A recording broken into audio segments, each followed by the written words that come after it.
Кратки најави за денес. Со усвојување на текстот на Законот за прогласување на Охридско езеро за споменик на природата, владата ги крши меѓународните прописи и уставот, тврдат екологисти. Државната изборна комисија ги донесе роковниците за претседателските и парламентарните избори. Започна нов циклус на обуки за младински работници во Охрид. СВР Охрид со апел до жителите на Дебарца да се избегнува палење оган на отворено. САД ја обвинува Русија за лансирање нуклеарно оружје во Вселената. Кремљ вели тоа е злонамерна измислица. Со содржините во дневникот започнуваме по временската прогноза. Останете со нас. Трпе Инвест ви донесува метео на ТВМ.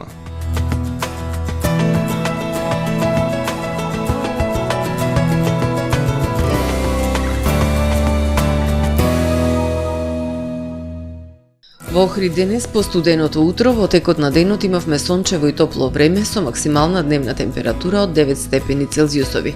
Во текот на ноќта, четврток кон петок, ќе превладува претежно ведро, ветровито и студено време.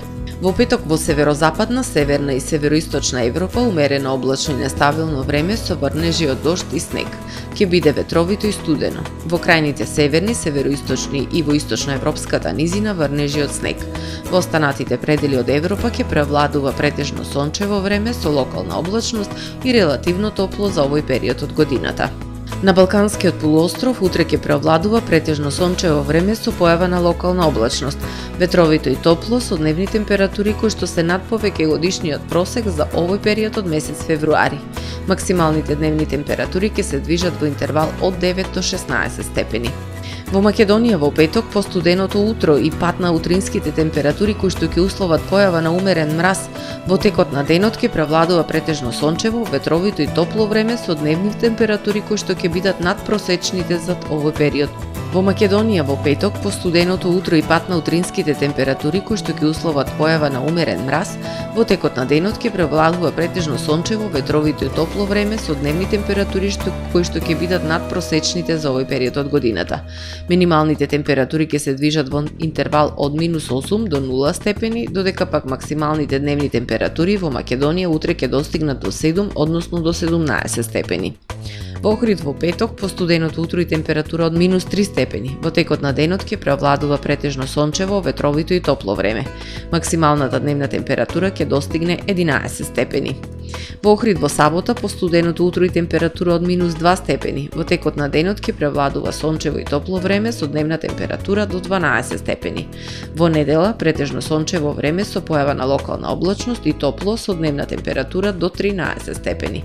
Во понеделник умерено облачно време со сончеви периоди. Минималната температура од 3 степени, додека пак дневната ќе достигне до 10 степени Целзиусови.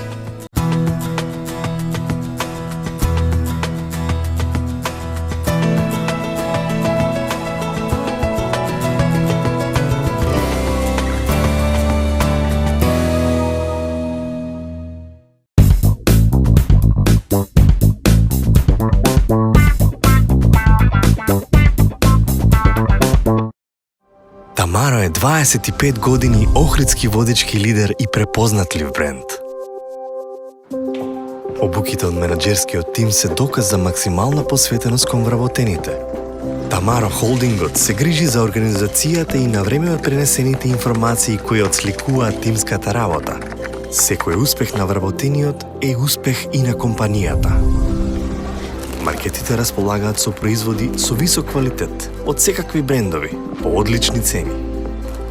Вкусните печива од Анабела пекарата се веќе омилен појадок на многу потрошувачи во Охрид. Анабела кујната услужува голем број на потрошувачи и компании.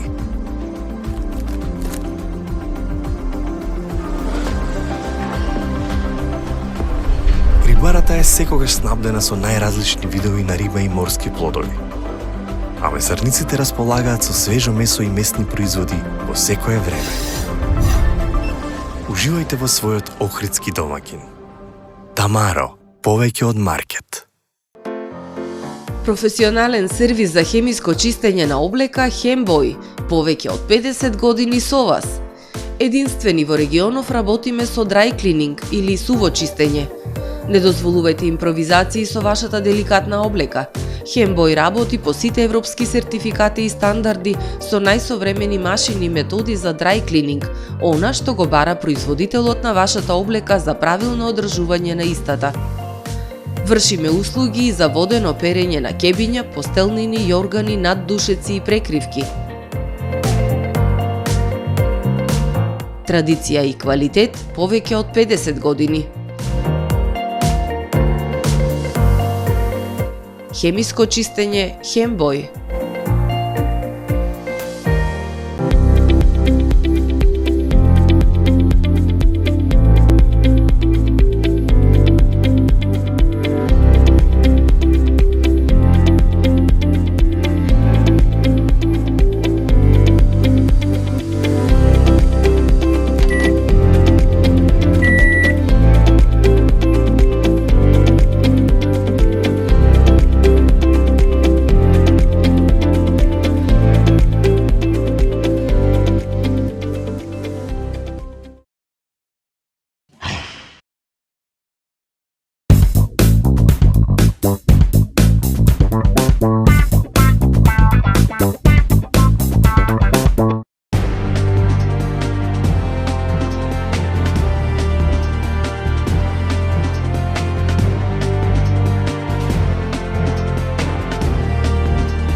Прво издание на Дневникот на ТВМ. Со усвојување на текстот на Законот за прогласување на Охридското езеро за споменик на природата, владата ги крши меѓународните прописи и постапи спротивно на Уставот, тврдат екологисти од Фронт 2142. Тие изразуваат незадоволство и од изборот на јавното претпријатие колекторски систем за управувачко тело на Охридското езеро. Владата го усвои текстот на предлог Законот за прогласување на Охридското езеро за споменик на природата без претходно да се ревидираат зонирањето на езерото и дозволените активности во различните зони, што беше препорака од Комитетот на Бернската конвенција, реагираат екологистите од Фронт 2142. Постапувајќи спротивно на препораката, владата и Министерството за животна средина, кое е одговорно за законот, постапија и спротивно на член 118 од Уставот, според кој меѓународните договори, каква што е Бернската конвенција, што се ратификувани согласно Уставот, се дел од натрешниот правен поредок и не можат да се менуваат со закон, велат од еколошкото здружение. Оттаму посочуваат дека во коренот на проблемот е студијата за валоризација, која е основа на Законот за прогласување. За студијата за валоризација на најстарото езеро во Европа не беше спроведено ниту едно истражување на терен од страна на научници да се соберат реални актуелни податоци за клучните видови и живеалишта, да се увидат реалните закани. Наместо тоа на брзина во период од неколку месеци се направи селекција на информации од постоечки документи. За илустрација на содржината на студијата ќе наведеме само еден факт. Охридската пастрмка не е меѓу клучните видови во езерото, посочуваат од Фронт 2142. Додаваат дека спротивно на планот за управување со светското наследство, кој налага во рамки на студијата да се анализира потребата за проширување на заштитниот крајбрежен појас на езерото, авторите на студијата целосно го игнорирале овој важен дел за заштитата на езерото. Мисијата на Бернската конвенција во април 2023 година потврди дека предложените зони и дозволени и забранети активности се базираат на студија со застарени податоци, во која се прикажува поинаква состојба од реалната. Поради тоа, постојниот комитет во декември 2023 препорача ревизија на најважните елементи на студијата пред да се усвои Законот за прогласување на Охридското езеро за споменик на природата. Неспроведувањето на оваа препорака всушност значи и неспроведување на последната одлука на УНЕСКО, во која посебен акцент е ставен на стратегискиот план за рехабилитација на светското наследство, а една од активностите во тој план е имплементација на препораките на мисиите на меѓународните конвенции во Законот за управување со Охридското езеро, доколку истите се добијат пред да се усвои законот. Сумирано, со усвојување на текстот на Законот за прогласување на Охридско езеро за споменик на природата, владата и Министерството за животна средина го прекршија домашното и меѓународното законодавство и постапија спротивно на Уставот, а се под превезот на посветеност кон заштита непосредно пред најавената трета поред реактивна мониторинг мисија на УНЕСКО, велат од Еколошкото здружение. Назначувањето пак на јавното предпријатие Колекторски систем за управувачко тело на Охридското езеро е во најмала рака за препастувачко и бара посебна анализа, реагираат од Фронт 2142. Државната изборна комисија го донесе роковникот за извршување на изборните дејствија за спроведување и на претседателските и на парламенталните избори. Изборната кампања за претседателските избори закажани за 24 април ќе започне на 4 април и ќе трае до 22 април. Листите со кандидати за претседател на државата треба да се достават до ДИК најдоцна на 19 март. Собирањето потписи за претседателските избори почнува на 23 февруари и ќе трае до 8 март. Граѓаните за избор на пратеници ќе гласат на 8 мај, во среда, а политичката кампања ќе започне на 18 април. Изборната кампања за парламентарните избори закажани за 8 мај годинава започнува на 18 април на полноќ и ќе трае до полноќ на 6 мај, според роковникот за извршување на изборните дејствија кој го донесе и објави Државната изборна комисија. Медиумите и електронските медиуми интернет портали доколку обезбедуваат платено политичко рекламирање за учесниците во изборната кампања, имаат 3 дена од денот на распишување на изборите да се регистрираат во ДИК. Јавниот увид во избирачкиот список започнува на 28 февруари, а ќе трае до 18 март до полноќ, докога граѓаните ќе можат да поднесуваат и барања за запишување, дополнување или бришење на податоци во избирачкиот список. Собирањето потписи за листа на кандидати за пратеници започнува на 23 февруари и ќе трае до 8 март до полноќ. Учесниците на изборите листите со кандидати за пратеници треба да ги достават до Државната изборна комисија најдоцна на 2 април до полноќ, 35 дена пред денот на одржување на изборите. Ждрепката за утврдување на единствената листа на кандидати за пратеници ДИК ќе одржи најдоцна на 13 април. Изборната комисија единствената листа на кандидати за избор на пратеници во собранието ќе ја објави наредниот ден на 14 април, а 4 дена подоцна започнува политичката кампања на учесниците во изборите. Започна нов циклус на обуки за младински работници во Охрид. До денес во земјава има околу 40 сертифицирани лица за работа со млади. Младински работник е професија која треба да го најде заслуженото место во општеството. Професијата младински работник треба да го добие заслуженото место меѓу професиите во општеството. Во Младинскиот центар Охрид започна нов циклус на обуки за сертифицирани младински работници. Оваа програма трае по неколку месеци. Младинската работа во Македонија се уште не е целосно препознаена како професија, па лицата кои професионално се занимаваат со младинска работа не можат да бидат вработени како младински работници. Според стандардите за работа, работникот со млади планира и реализира активности на локално ниво, дизајнира програми, истражува и реализира проекти кои се во корист на младите. Обуката веќе започна, предходни овој изминат викенд, да кажам беше првиот викенд од сертифицираната обука, се одржуваат во Младинскиот центар. Можам да кажам дека конечно ето 2020 се направи тоа според Законот за младинско учество и младински политики, конечно да се добие тој назив работник со млади или младински работници, да го заземе своето место и на некој начин полека да почне да се разработува, да се валоризира, така што мислам дека оваа професија е на вистинскиот пат, особено за во сите градови каде што има младински центар, треба да има секаде, се надеваме во наредните 2 години, дека таму треба да работат сертифицирани младински работници. Во 2020 година во земјава беше акредитирана и првата програма за образование на возрастни за занимањето работник со млади. До декември 2022 година вкупно 24 лица ја имаат успешно завршена програмата и имаат добиено сертификати работници со млади. Во Охрид има само неколку мина.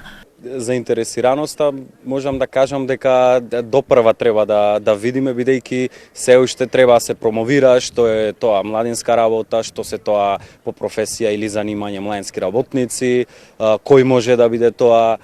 Така што сепак сметам дека секоја година ќе се зголемува бројот. Така што на ниво на Македонија за сега сертифицирани младински работници има од прилика накај 40, нешто помалку 40. Две организации има кои што се овластени за да ги прават тие обуки. Тоа е коалиција сега која раководи со младинскиот центар Охрид и Сојуз за младинска работа. Тие се за сега единствените две. Има и исто така и пилот проект кој што се спроведува во катедрата на Филозофски факултет да како постдипломски студии да се провери дали има заинтересираност за професија како младински работник. Професионализацијата на младинската работа е тесно поврзана со постоењето на стандардизиран пристап во образованието на младинските работници. Во Македонија се уште не постои формално образование. Сојузот на младинска работа работи на создавање на услови за воспоставување додипломски или постдипломски студии по младинска работа. СВР Охрид со поинтензивни активности и контроли за поголема заштита на регионот од пожари. Секторот за внатрешни работи Охрид и Републичкиот совет за безбедност на сообраќајот на патиштата ја реализираа кампањата "Ако возиш немој да пиеш, ако пиеш немој да возиш". По неколкуте пожари на отворен простор на локации на подрачјето на општина Дебрца, СВР Охрид отпочна со поинтензивни активности и контроли со цел поголема заштита на регионот од појава на пожари.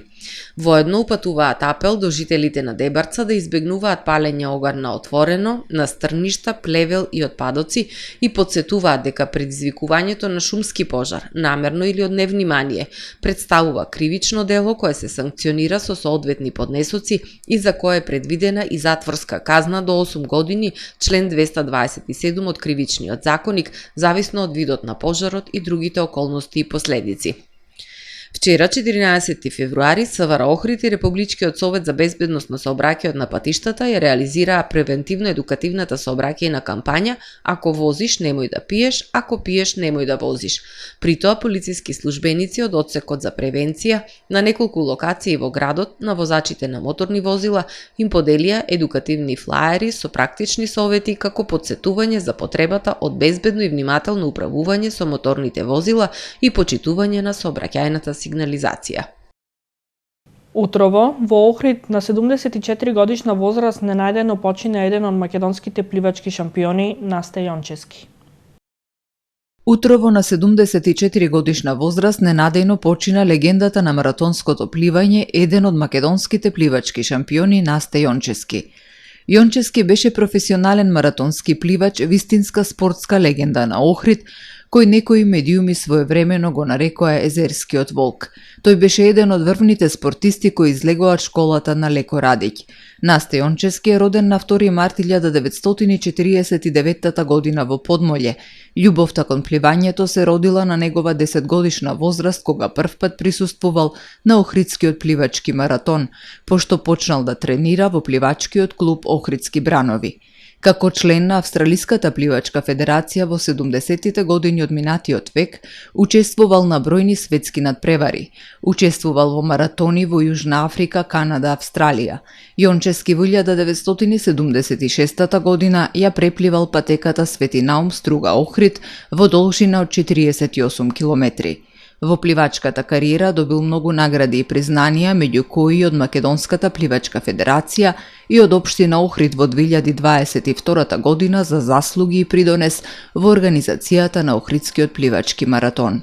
Насте Јончески во 7-та деценија од животот пливаше на кратки пливачки патеки во регионот во Бугарија, Србија, Босна и Херцеговина. Посмртните останки утре ќе бидат изложени во црквата Свети Константин и Елена во Подмолје од 12 часот до 12 часот и 30 минути. Во продолжение да ги погледнеме и вестите од светот.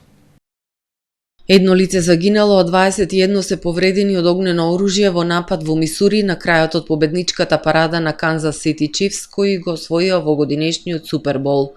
Меѓу ранетите има и 9 деца. Службени лица потврдиле дека уште 8 жртви се во животна опасност, а 7 претрпеле повреди кои би можеле да се покажат како опасни по живот. Полицијата со информација дека уапсила тројца осомничени. Над 800 полицајци обезбедувале прославата и покрај големиот број полициски сили задолжени да се грижат за редот во објектот и околната област, престрелката се случила во центарот на градот во близина на железничката станица по завршување на парадата на која присуствувале повеќе илјади луѓе. Шефот на полицијата изјавил дека мотивот за пукањето се уште не е јасен. Се предпоставува дека тоа е резултат на расправија која станала насилна, но и дека не е поврзана со тероризам. Канзас Сити долго време се бори со оруженото насилство. Во 2020 година беше меѓу 9-те градови кои беа цел на Американското министерство за правда во обид да се сузбие насилниот криминал, а веќе во 2023 година градот постигна рекорд со 182 убиства. Американските разузнавачки агенции откриле сериозна закана за националната безбедност, им соопштил на членовите на Конгресот председателот на Комисијата за разузнавање на представничкиот дом Мајк Тарнер. Тој појаснил за каква закана се работи, пренесува BBC. Барам председателот Бајден да ги отстрани сите ознаки за тајност од сите информации кои се однесуваат на оваа закана, за да може Конгресот, администрацијата и нашите сојузници отворено да разговараат за дејствата потребни за одговор на оваа закана, рекол Тарнер. Белата куќа соопшти дека ситуацијата во врска со заканата не е критична и лидерите на Конгресот ќе бидат известени оваа недела. Изјавата на Тарнер уследи по бомбастичниот извештај на Нью Йорк Таймс за оружјето што го развива Русија. САД го информираа Конгресот и низините сојузници во Европа за напредокот на Русија за новото нуклеарно оружје во Вселената, дизајнирано да ја загрози широката американска сателитска мрежа. Реномираниот американски медиум, веднаш со тезата дека Русија развила нуклеарно оружје за Вселената, објаснува како тие може да ја уништат цивилната и воената комуникацијска инфраструктура и да го загрозат разузнавачкиот надзор, како и да го загрозат функционирањето на американските командни центри. Во моментов, САД немаат способност да ги бранат своите сателити од вакво оружје, изјавил поранешниот официјален представник за Нью Йорк Таймс. Русија денес го отфрли предупредувањето на САД за новата нуклеарна способност на Русија во Вселената, нарекувајќи ја злонамерна измислица и трик на Белата куќа за да ги принуди американските пратеници да одобрат повеќе пари за да се спротивстават на Москва. Потонал товарен брод во мраморното море. Спасувачките тимови трагаат по 6 членови на екипажот на бродот кој потонал утрово во Мармара, северозападно од Истанбул, соопштил турскиот министер за внатрешни работи. Крајбрежната стража испратила спасувачки бродови и авион за да го лоцира екипажот на бродот. Се верува дека бродот потонал поради лошите временски услови, напишал министерот на платформата X. Се верува дека исчезнатите членови на екипажот се турски државјани, објави државната новинска агенција Анадолија. Метеоролошката служба предупредила за обилни врнежи во регионот на Мармара до петок. Поддржувачите на Трамп загрижени бидејќи во последно време неколку пати ги помешал имињата на своите ривали, па дури и на луѓе кои не се во светот на политиката. Трамп изјавил дека тоа го прави намерно. Имено за време на говорот во јануари, Трамп ја помешал Ники Хејли, ривалка за републиканската председателска номинација, со поранешната председателка на демократите во представничкиот дом Ненси Пелоси. Тој исто така посочил дека поранешниот председател Барак Обама се уште е на функција. Кога намерно ги сменив имињата, тие рекоа дека не можам да ги разликувам Пелоси и Хејли. Јас сум одличен говорник. Што се однесува до функцијата на Обама, тоа беше сарказам, а не гаф, рекол Трамп на митингот во Јужна Каролина. Ова е се во првиот дневник. Ви благодарам за довербата. Пријатно.